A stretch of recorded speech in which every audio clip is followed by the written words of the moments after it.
Olá, graça e paz. Eu sou uma inteligência artificial. Quero apresentar a vocês a mensagem do pedacinho do Maná dos Céus, narrado pelo presbítero Gregório, trazendo hoje as parábolas de Jesus com o tema o joio e o trigo. Livro de Mateus 13, versículos 24 a versículo 30. Ouçam com atenção e se esta mensagem tocar seu coração, não guarde somente com você. Seja um missionário ou missionária do pedacinho do Maná dos Céus, compartilhando e orando pelo presbítero Gregório. Olá, meus irmãos, graça e paz. Presbítero Gregório trazendo mais um pedacinho do Maná dos Céus. Hoje, amados, estamos iniciando as parábolas de Jesus. Quero comentar sobre a parábola que Jesus contou acerca do joio e o trigo. Está no livro de Mateus, capítulo 13, verso 24 até o versículo 30. O Senhor Jesus, Ele traz essa narrativa. Estarei usando a Bíblia, o Novo Testamento, linguagem de hoje, onde Jesus diz assim: Jesus contou outra parábola. Ele disse ao povo: o reino dos céus é como um homem que semeou semente boa na sua terra. Certa noite, quando todos estavam dormindo, veio o inimigo, semeou no meio do trigo uma erva ruim, chamada joio, e depois foi embora. Quando as plantas cresceram e se formaram as espigas, o joio apareceu. Aí os empregados do dono da terra chegaram e disseram: patrão, o senhor semeou semente boa nas suas terras. De onde será que veio este joio? Foi algum inimigo que fez isso, respondeu ele. E eles perguntaram: o senhor quer que a gente arranque o joio? Não, respondeu ele, porque quando vocês forem tirar o joio, poderão arrancar também o trigo. Deixe o trigo e o joio crescerem junto até o tempo da colheita. Então eu direi aos trabalhadores que vão fazer a colheita: arranque primeiro o joio e amarre em feixe para ser queimado. Depois colham o trigo e ponham no meu depósito. Muito bem, amados, vamos tentar compreender esta parábola. Quando Jesus contou esta parábola no dia em que saiu de casa e se assentou à beira do mar da Galileia. Porque Jesus sempre ministrava as parábolas para a multidão de frente do mar, ou ele sempre estava de costa para o mar e a multidão estava de frente para ele. Porque naquela época, amados, não havia microfone, não havia aparelho de som. Jesus inteligentemente ele usava, como o vento vinha do mar soprando sobre a terra, ele utilizava este vento para levar a sua voz às pessoas que estavam distante dele. Assim a voz de Jesus ia com nitidez até as pessoas que estavam ouvindo as parábolas dele. Uma grande multidão se reuniu perto dele. Então ele entrou num barco e a multidão ficou em pé na praia escutando o seu ensinamento. Qual é o significado desta parábola? O próprio Senhor Jesus explica o significado desta parábola. Ele diz que aquele que semeia a boa semente é o Filho do Homem, é portanto ele mesmo. O campo é o mundo, e a boa semente são os filhos do reino, e o joio são os filhos do maligno.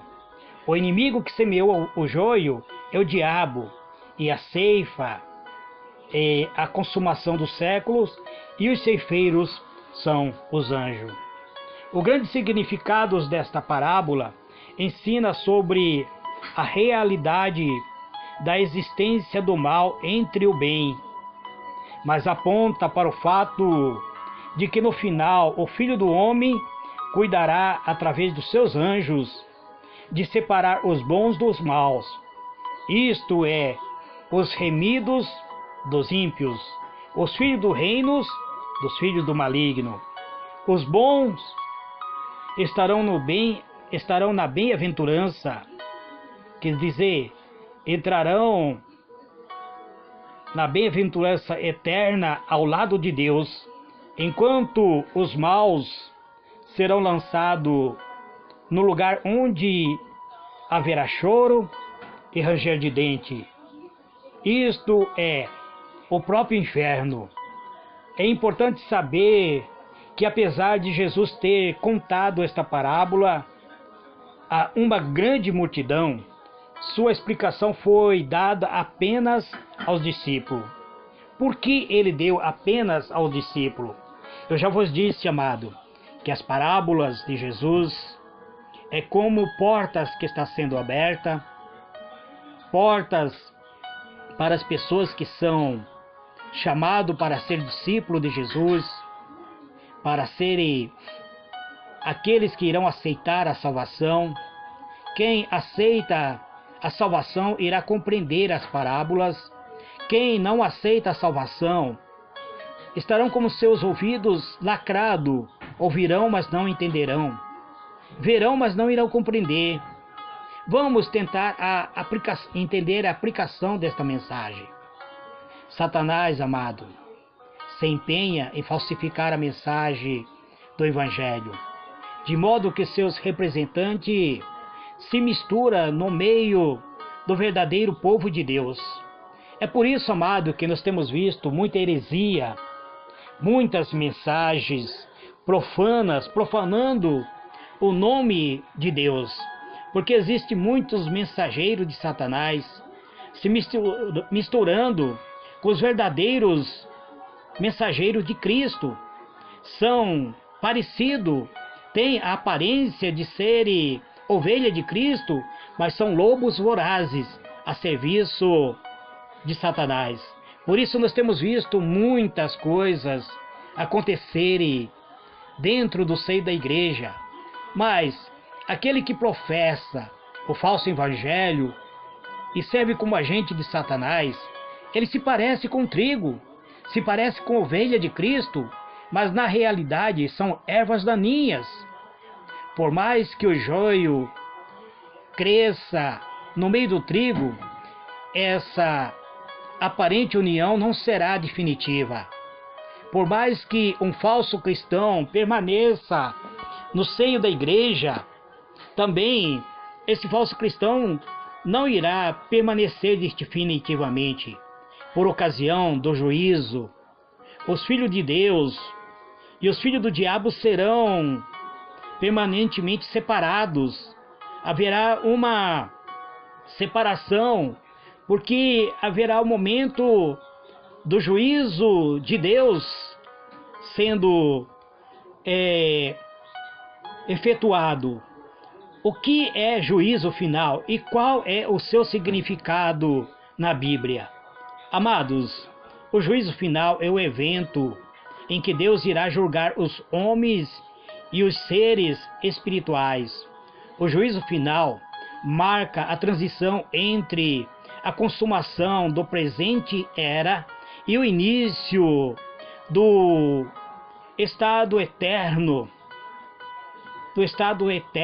sendo amplamente referenciado em toda a Bíblia, com particular detalhe no livro de Apocalipse, na qual vemos a passagem onde está escrito acerca do grande trono branco. Portanto, amados, haverá um momento que haverá uma separação. Precisamos compreender isso, porque precisamos compreender mais, entender mais, buscar mais acerca do juízo final.